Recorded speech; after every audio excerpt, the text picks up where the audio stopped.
नमस्कार, पंजाब केसरी में आपका स्वागत है। मैं हूं बलवंत तक्षक।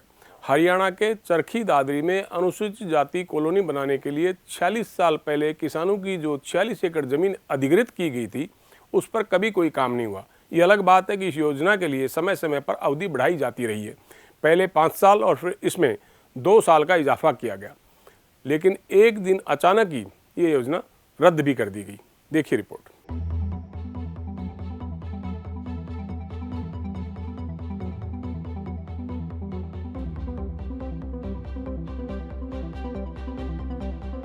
हरियाणा सरकार ने योजना सिरे चढ़ाने की बजाय जब नीलामी के जरिए इस जमीन को बेचने की कोशिश की तो किसान इसके खिलाफ अदालत में चले गए। इस जमीन का मालिकाना हक रखने वाले किसानों का कहना है कि उनके विरोध के बावजूद कोड़ियों के भाव जमीन का अधिग्रहण लिया गया, लेकिन 40 वर्षों तक यहाँ एक ईंट भी नहीं रखी और फिर सरकार ने अपनी ये योजना ही रद्द कर दी।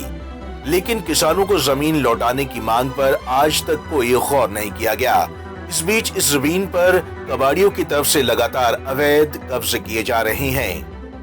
1976 में हरिजन कॉलोनी के लिए 46 एकड़ जमीन इम्प्रूवमेंट ट्रस्ट चरखी दादरी द्वारा एक्वायर की गई थी जी, और किस पर्पज से की गई थी? सर, इसका पर्पज कंप्लीट था कि हरिजन कॉलोनी यहाँ पर डेवलप की जानी है। चरखी दादरी में जो ज़मीन एक्वायर की गई वो इम्प्रूवमेंट ट्रस्ट ने की और with in 5 year section 44A improvement trust act 5 साल के अंदर इस ज़मीन को इनको कंप्लीट करना था, लेकिन इन्होंने 5 साल में एक भी पैसा स्कीम पे नहीं लगाया और वो ज़मीन दिन प्रतिदिन कब्जाधारियों के कब्जे में जाती हुई चली गई।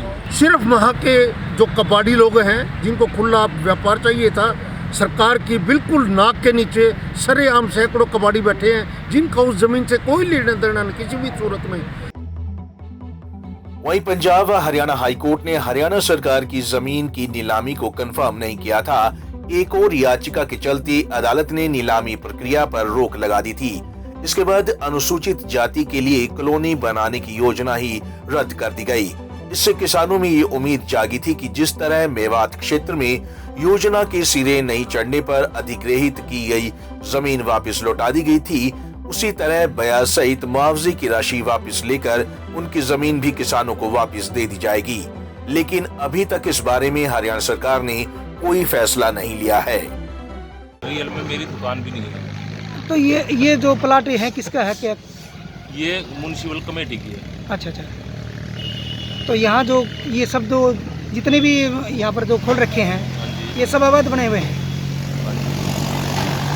किराया लेते हैं म्युनिसिपल कमेटी? कैसे करते हैं आप? किराया लेती कोई? नहीं, वैसे ही बैठे रहते हैं। जिन किसानों की ज़मीन ली गई थी, उनका ये मानना है कि जब योजना को ही खारिज कर दिया गया है तो उनकी ज़मीन उन्हें क्यों नहीं लौटाई जा रही। इस मामले को लेकर वे लंबे समय से संघर्ष कर रहे हैं और दादरी के डिप्टी कमिश्नर राजेश जोगपाल से लेकर भाजपा सांसद धर्मवीर तक उन्होंने ये मामला उठाया है।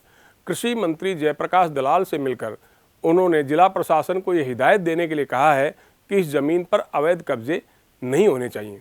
देखना यह है कि दलाल इस मामले का क्या संज्ञान लेते हैं और जिला प्रशासन को क्या हिदायत देते हैं। पंजाब केसरी के लिए बलवंत तक्षक की रिपोर्ट।